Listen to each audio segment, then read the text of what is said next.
자, 오늘 말씀은 야고보서 5장 1절에서 11절 말씀 되겠습니다. 야고보서 5장 1절에서 11절 말씀입니다. 오늘 말씀 좀 깁니다. 들으라 부한자들아, 너희에게 임할 고생으로 말미암아 울고 통곡하라. 너희 재물은 썩었고 너희 옷은 좀 먹었으며 너희 금과 은은 녹이 썰었으며 이 녹이 너희에게 증거가 되며 불같이 너희 살을 먹으리라. 너희가 말세의 재물을 쌓았도다. 보라, 너희 밭에서 추수한 품꾼에게 주지 않은 싹이 소리 지르며 그 추수한 자의 우는 소리가 만군의 주의 귀에 들렸느니라.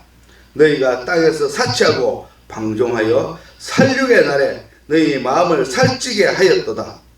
너희는 의인을 정죄하고 죽였으나 그는 너희에게 대항하지 아니하였느니라.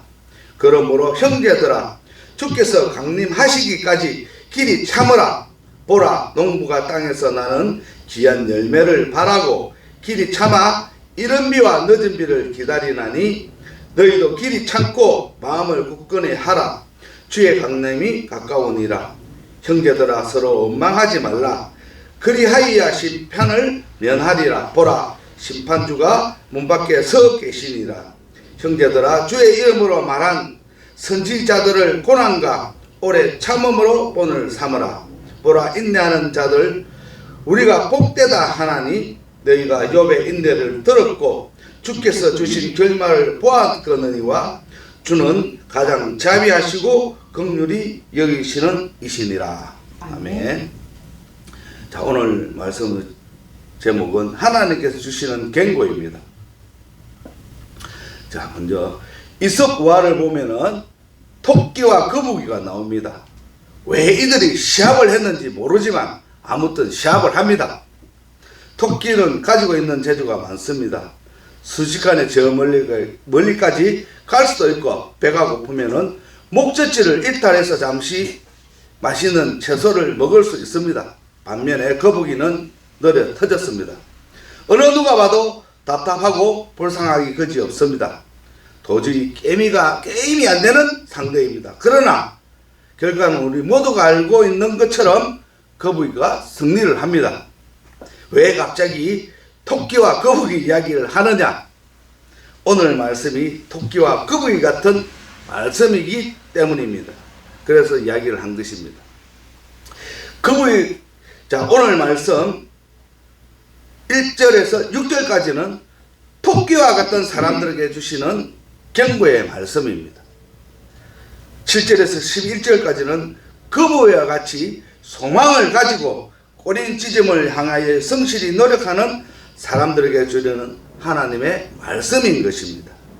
자, 먼저 토끼 같은 인생들에게 주시는 경고부터 말씀을 들어보도록 하겠습니다.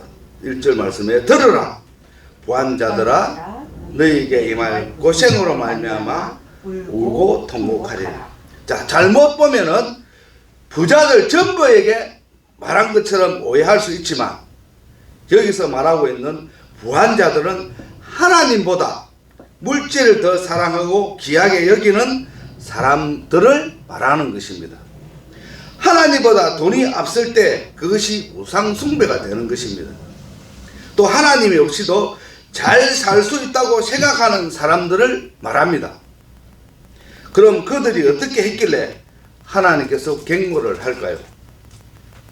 자, 4절 말씀에 보라, 너희 밭에서 추수한 품꾼에게 주지 아니한 삭시 소리 지르며 그 추수한 자의 우는 소리가 만군의 주의 귀에 들렸느니라. 자, 품삯을 주지 않은 부자들의 행실이 우는 소리를 통해서 그리고 그 삭시에 의해서 하나님께서 들으신다고 말씀을 하십니다.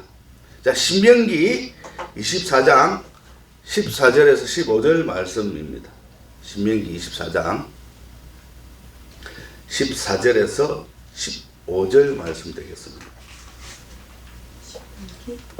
24장 14절에서 15절 말씀입니다.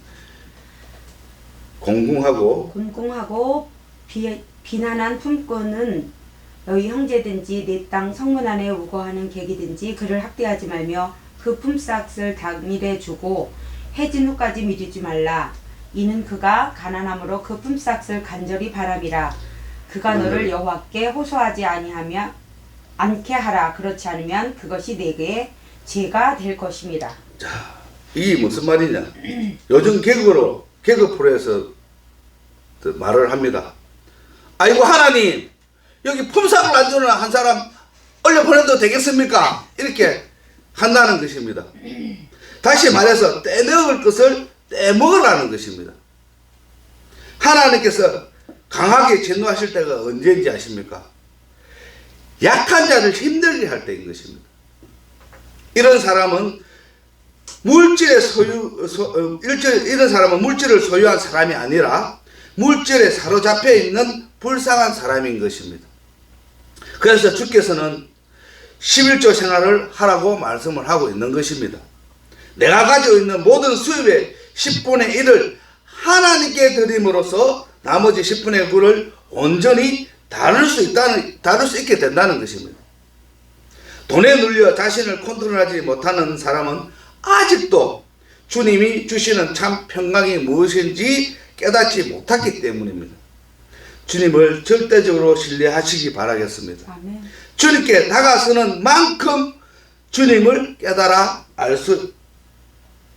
알게 된다는 것입니다. 아멘. 자, 두 번째로 물질로 사지 않은 사람들입니다.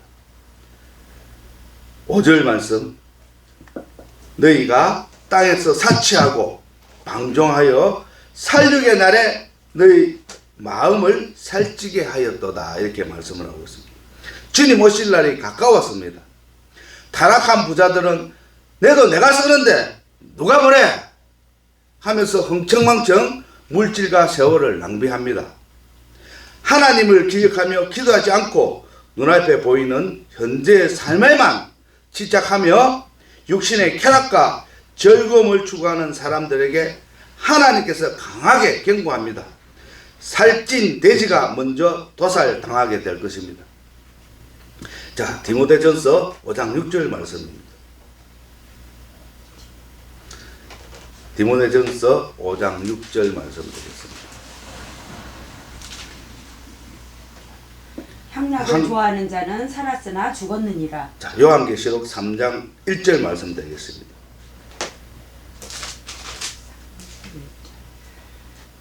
3장 1절이요? 3장 1절 말씀.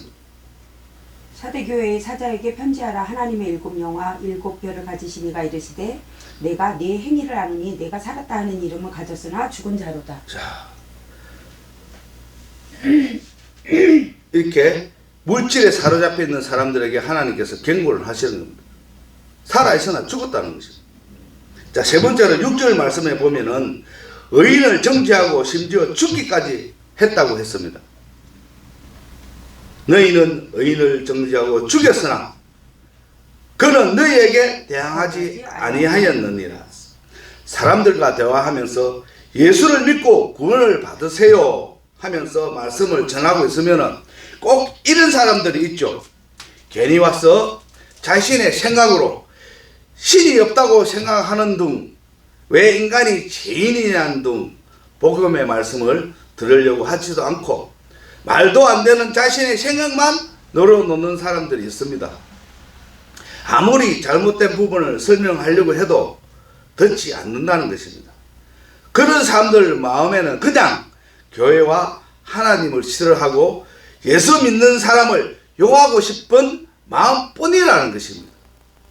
그러나 중요한 사실은 그 사람이 하나님이 없다고 아무리 외치들 이 세상은 하나님께서 계획하신 것이 1.1핵도 변하지 않는다는 것입니다.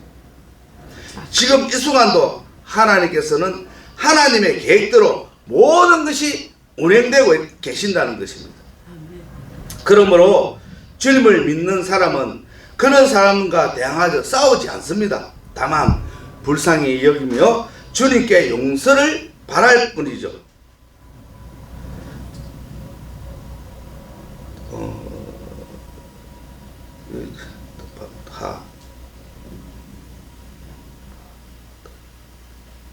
합 1장 5절.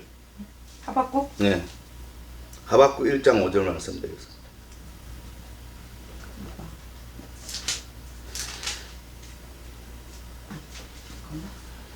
하박국 1장 5절 제가 읽겠습니다. 여호와께서 이르시되 너는 여러 나라를 보고 또 보고 놀라고 또 놀랄지어다. 너희의 생전에 내가 한 가지 일을 행할 것이라. 누가 너희에게 말할지라도 너희가 믿지 아니하리라. 자, 사도행전 13장 40절에서 41절 말씀 되겠습니다. 사도행전 13장 40절에서 41절 말씀 되겠습니다.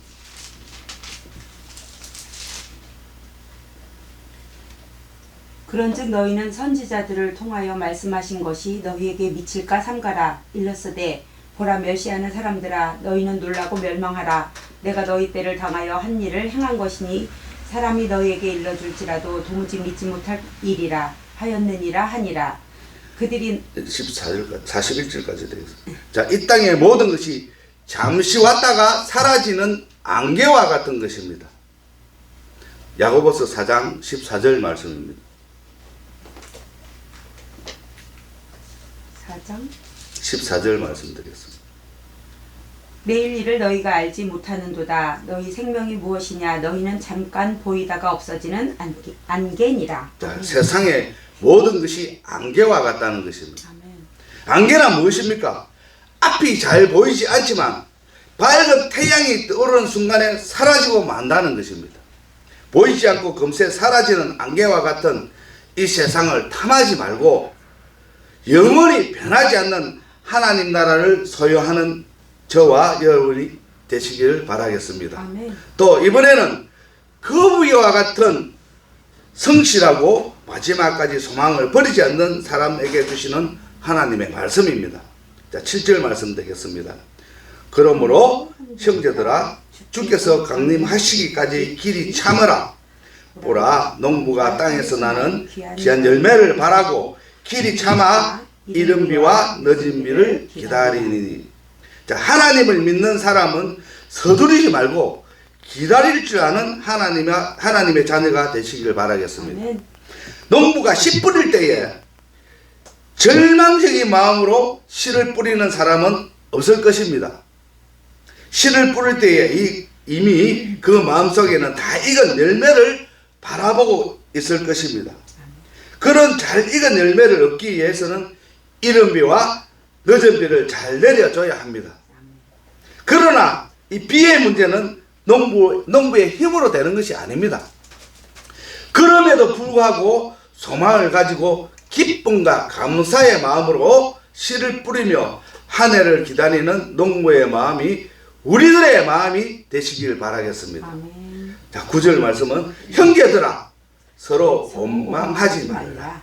그리하여 심판을 면하리라. 보라, 심판주가 문 밖에 서 계시니라. 자, 심판자가 문 밖에 서 계신다는 말은 종말의 때가 가까웠다는 말씀입니다. 주님은 곧 오십니다. 그러나 원망 불평하지 마시기 바랍니다.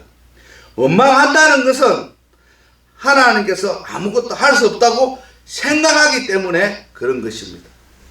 원망하는 시간에 소망을 가지고 기도하시며 성실히 하루하루에 최선을 다하는 지혜가 임하시기 바라겠습니다. 아멘. 자, 요한계시록 22장 12절 말씀 되겠습니다. 요한계시록 22장 12절 말씀 되겠습니다. 보라, 내가 속히 오리니 내가 줄 상이 내게 있어 각 사람에게 그가 행한 대로 갚아주리라. 아멘. 자, 10절 말씀입니다. 형제들아, 주의 이름으로 말한 선지자들을 고난과 오래 참음의 본으로 삼으라. 이렇게 말씀합니다. 히브리서 11장 말씀에 보면은 믿음의 선진들이 무수히 많이 등장합니다. 그들의 특징으로 보면 한결같이 소망을 품으며 고난을 꾸준히 참고 이겨낸다는 것입니다. 마라톤 선수가 마지막까지 완주하는 것처럼 말입니다. 하나님의 나라도 마라톤의 경주와 같은 것입니다. 그러나 하나님께서는 토끼처럼 재능이 있어서 1등으로 뛰어오기를 원하지 않습니다. 우리들이 거북이처럼 느려 보일지라도 최선을 다해서 소망을 잊지 않고 고난을 참으며 완주하시기를 원한다는 것입니다. 아멘. 자, 11절 말씀에 보라 인내하는 자들을 우리가 복되다 하나니 우리가 욥의 인내를 들었고 주께서 주신 결말을 보았거니와 주는 가장 자비하시고 긍휼히 여기시는 이시라. 자, 우리들 마음속에 예수님의 소망이 있습니까? 아멘. 참고 인내하며 주님의 때를 기다리겠습니까? 아멘. 기다리신다면 주님의 복된 자녀이며 하나님의 자비와 긍휼이 그분에게 임하실 것입니다. 끝으로 토끼처럼 물질이 많음을 원하지 말고 오직 한결같이 예수님만을 원하시기 바랍니다. 아멘. 토끼처럼 자신의 능력만 믿고 세월을 낭비할 때 때를 놓치지 말고 어떠한 고난과 어려움이 있더라도 주님께서 함께 하신다는 소망과 믿음 안에서 오늘도 농부처럼 최선을 다하는 저와 여러분이 되시기를 예수님 이름으로 축원합니다. 아멘. 아멘.